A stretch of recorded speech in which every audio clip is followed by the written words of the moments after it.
résistants armés, saboteurs, hein? C'était inconnu, on ne pouvait pas le savoir, ça. Hein? Il y en avait, mettons qu'il y en avait 6-7 à Flobec.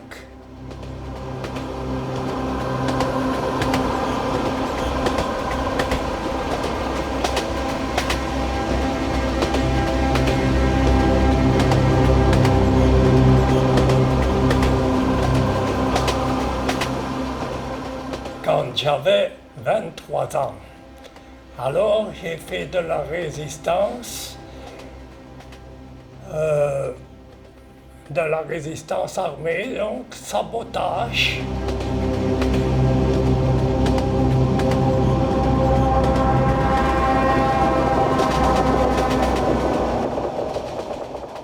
Les chefs de résistance m'ont demandé si je voulais être résistant armé. Et j'ai accepté. Alors on m'a donné un revolver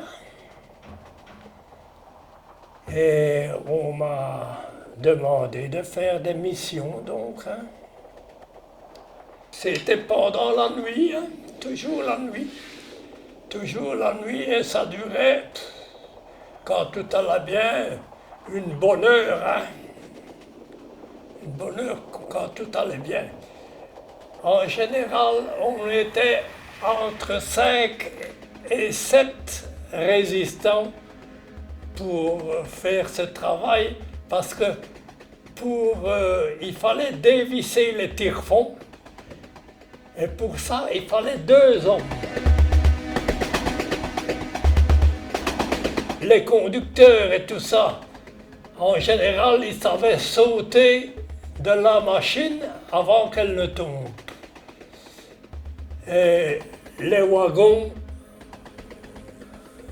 en général, ils restaient debout parce que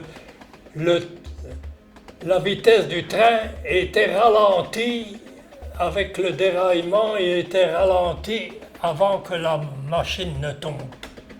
Le déraillement à Elzel, qu'on a fait sauter toutes les lignes Zottegem et Lessines, les deux voies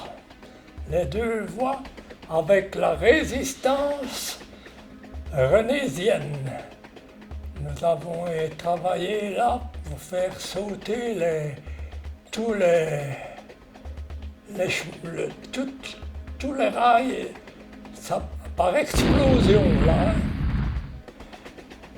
Donc ça c'était de la dynamite.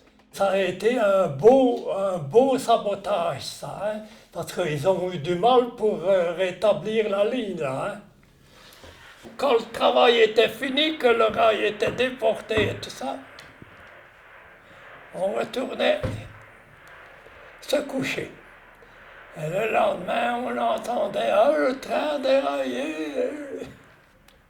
Et ça, je ne l'oublierai jamais.